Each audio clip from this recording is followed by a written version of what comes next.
Long ago, in a land where the earth was rich and the secrets were many, there lived a prosperous merchant. He was a man of great substance, owning vast herds of cattle and long caravans of camels.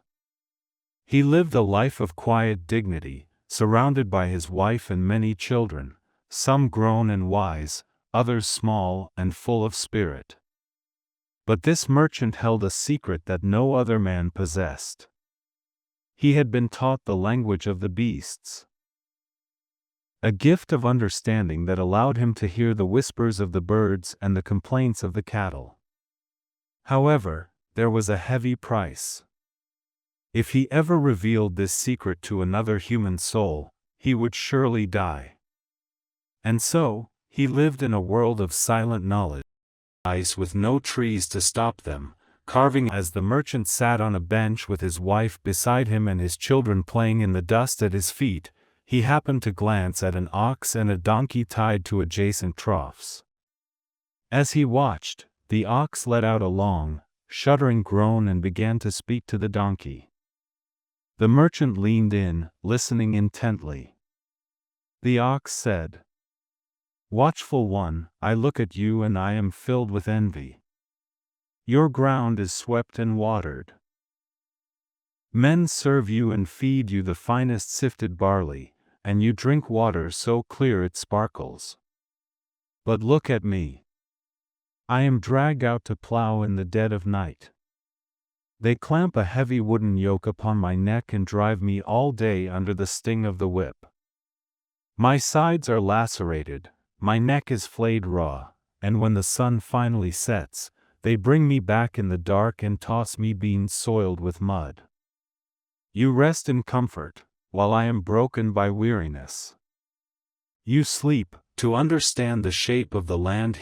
There is a place. Feeling quite clever and full of himself, turned his head and replied, "Greenhorn, they were right to call you an ox, for you harbor no deceit. You exhaust yourself only to comfort others.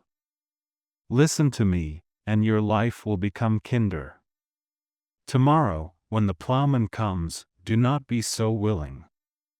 Fall on your belly, lag behind, and when he brings you your food tonight, do not touch it. Only smell the beans, then draw back and lie down on your straw as if you are too ill to move. If you do this, you will find the relief." Every word of this plot and smiled to himself. The next morning, the ox followed the donkey's advice perfectly. He fell to the ground, he groaned, and he refused to eat. The worried plowman ran to the merchant and cried, "Master, the ox is dying. He cannot work and he will not touch his fodder." The merchant, knowing the truth, looked at the plowman and said calmly, "If the ox is too weak, then take the wily donkey. Put the yoke on his neck, and work him hard until he finishes." The world changed in an instant. All through that long, blistering day, the donkey was driven with blows. He felt the weight of the plow and the bite of the whip until his own sides were raw and his neck was flayed. At nightfall, he stumbled back to the stable, his ears drooping and his body trembling with exhaustion. Meanwhile, the ox had spent the day resting in the shade, eating his fill and chewing his cud in perfect peace. When the donkey crawled in, the ox stood up to greet him, saying, "Good evening, watchful one. You have done me a favor beyond description.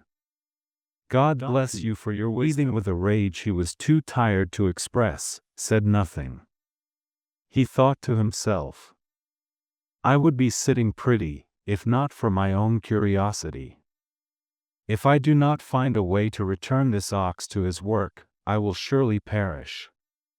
He lay there in the dark, realizing that by trying to be clever with another's burden, he had made that burden. We must consider the moral of this tale. The story of the merchant and the beasts teaches us a profound lesson about the dangers of meddling. Often, when we stick our noses into affairs that do not concern us, Or when we give clever advice to help others avoid their responsibilities, we end up suffering the very consequences we tried to help them escape. True wisdom lies in knowing when to speak and when to keep a silent tongue. For the donkey's own words became the whip that lashed his back.